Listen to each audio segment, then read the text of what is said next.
നടി മീന ഗണേഷ് അന്തരിച്ചു. 81 വയസ്സായിരുന്നു. വാർദ്ധക്യ സഹജമായ അസുഖങ്ങളെ തുടർന്ന് കഴിഞ്ഞ 5 ദിവസമായി ചികിത്സയിലായിരുന്നു മീന ഗണേഷ്. ഇന്ന് പുലർച്ചെ ഷൊർണൂർ പി. കെ. ദാസ് ആശുപത്രിയിൽ വെച്ചാണ് മരണത്തിന് കീഴടങ്ങിയത്. സിനിമയ്ക്ക് പുറമെ സീരിയൽ, നാടകം എന്നീ മേഖലകളിലും ശ്രദ്ധേയമായ കയ്യൊപ്പ് പതിപ്പിച്ചു. 200-ലേറെ സിനിമകളിലും 25ഓളം സീരിയലുകളിലും നിരവധി നാടകങ്ങളിലും വേഷമിട്ടു. വാസന്തിയും ലക്ഷ്മിയും പിന്നെ ഞാനും, കരുമാടിക്കുട്ടൻ, വാൽക്കണ്ണാടി, നന്ദനം, മീശമാധവൻ, നരൻ എന്നീ സിനിമകളിലെ വേഷങ്ങൾ ശ്രദ്ധിക്കപ്പെട്ടു. സ്വാഭാവിക സംഭാഷണ ശൈലി കൊണ്ട് പ്രേക്ഷകരുടെ മനസ്സിൽ ഇടം നേടിയ താരമായിരുന്നു മീന ഗണേഷ്.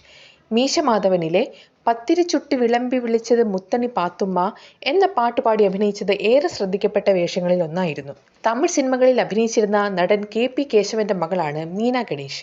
സ്കൂൾ പഠനകാലത്ത് തന്നെ കലാരംഗത്ത് സജീവമായിരുന്നു. കൊപ്പം ബ്രദേഴ്സ് ആർട്സ് ക്ലബ്ബിലൂടെയാണ് ആദ്യമായി നാടകത്തിൽ വേഷമിട്ടത്. പ്രശസ്ത നാടകരചയിതാവും സംവിധായകനും നടനുമായ എൻ ഗണേഷിനെയാണ് മീന വിവാഹം കഴിച്ചത്. 1971 വിവാഹം. വിവാഹശേഷം മീനയും ഗണേഷും ചേർന്ന് പൗർണമി കലാമന്ദിർ എന്ന പേരിൽ ഷൊർണൂരിൽ ഒരു നാടക സമിതി തുടങ്ങി. എന്നാൽ സാമ്പത്തിക പ്രതിസന്ധിയെ തുടർന്ന് 3 വർഷത്തിനുള്ളിൽ ഈ ട്രൂപ്പ് പിരിച്ചുവിട്ടു.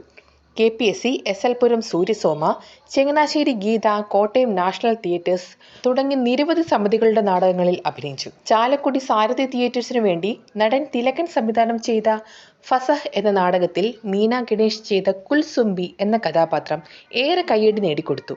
ഗണേഷ് എഴുതിയ 20-ലേറെ നാടകങ്ങളിൽ മീനയും ഗണേഷും ഒരുമിച്ച് അഭിനയിച്ചു. 1976 റിലീസായ മണിമുഴക്കം എന്ന ചിത്രത്തിലൂടെയാണ് സിനിമയിലേക്കുള്ള മീനയുടെ വരവ്. 1991 മുഖചിത്രം എന്ന ചിത്രത്തിൽ പാത്തുമ്മ എന്ന കഥാപാത്രമാണ് ശ്രദ്ധിക്കപ്പെട്ടത്. സീരിയൽ സംവിധായകനായ മനോജ് ഗണേഷ്, സംഗീത എന്നിവരാണ് മക്കൾ.